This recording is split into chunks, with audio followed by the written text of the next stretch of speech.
All right, everyone, welcome to part 2 of my attempt to make my own armor for the upcoming wedding in October.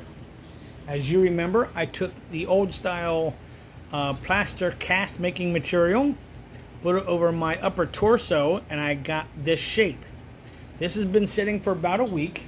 It has plenty of time to cure, so now I have to decide what I'm going to put over this mold to actually make the armor for the wedding.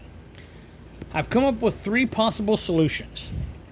One, whichever solution I do, I put saran wrap over this first to seal it, and then either take I call it the matte style fiberglass pieces, the stuff that's woven, and then put over top of this, get it to the right shape, cover it with the fiberglass solution, and then wait for it to harden and then use that. Then I thought about maybe I could go to Hobby Lobby and see if they had some leather. I found this. Now this is leather, but what they do is the pieces of leather that don't quite make really big pieces, they put it in a giant blender, they blend it all together, lay it on a flat table, and then press it into what you see here. So it is leather, because you can see it there, but it may not do what I want it to do, because what I need to do is soak this in water and then lay it across this form, so then when it dries, hopefully it would be in that shape. I have a piece outside right now I'm testing to see if it works, but in the meantime I've come up with plan B for step 2. And I remembered that I had this not quite ½ craft foam. So I'm thinking that I could take this craft foam, make like a tunic, and using the pattern of a t-shirt that I have, cut the sleeves off, basically cut what is here off, trim all around this shirt, cut where the sleeves are, cut where the head hole is, do the same on the other side.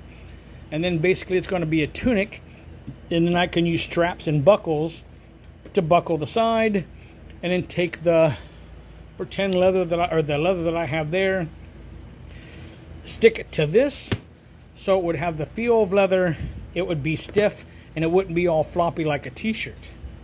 So that's what I'm doing now. I have a couple of paint cans holding the corners because I'm folding in half, but as you can see, as soon as I take the paint can off, it starts to want to unfold. So I have to let it sit like that for a while. But that's what I'm going to do. So if this doesn't work out with wetting the leather and putting it over top of this, I'll have this to plan B before I buy the fiberglass, because the fiberglass to cover this is going to be just a little expensive and almost cost as much as actually buying armor that's already made. So stand by. Let me go outside and see how the leather is drying and see if it's going to work to cover this cast. Stand by. Okay, I've got this set up. I've taken the very top of the back of the collar, put it there. The very tip of the shoulder plate is almost exactly the top. I don't need it exactly. What I'm going to do is just cut. There's a line, but this is actually dried out. So much for that. But you can see it did make the mark down through. So I'll go ahead and cut this first piece and get this piece cut and get the excess taken off. And then I'll be able to then go, using the same template, cut the bottom piece off.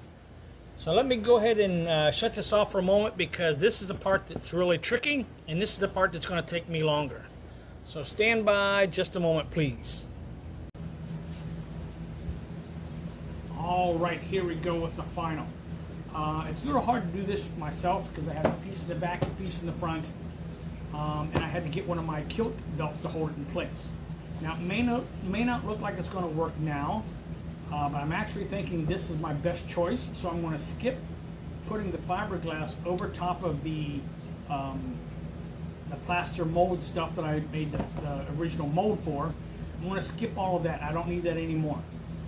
this is going to work out fine, because once I put a strap here, and then 2 more on this side, put double straps up top, this will then pull down, connect to the area back here, and this will be absolutely perfect.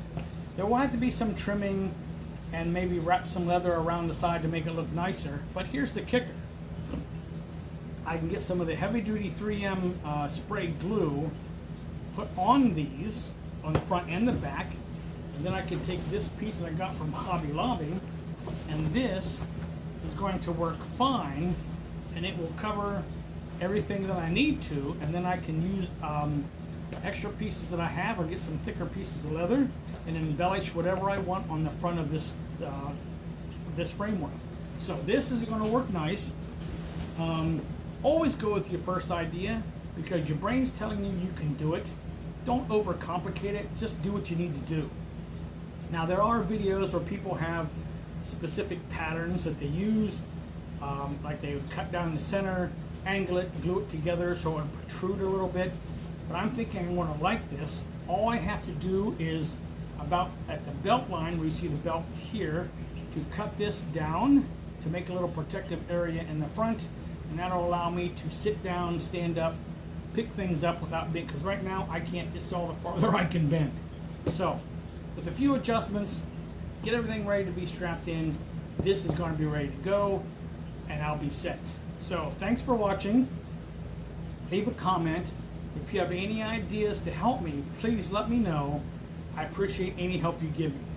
So be good to yourself, be nice to each other, and I'll see you in the next step, which will be step 3. Bye-bye.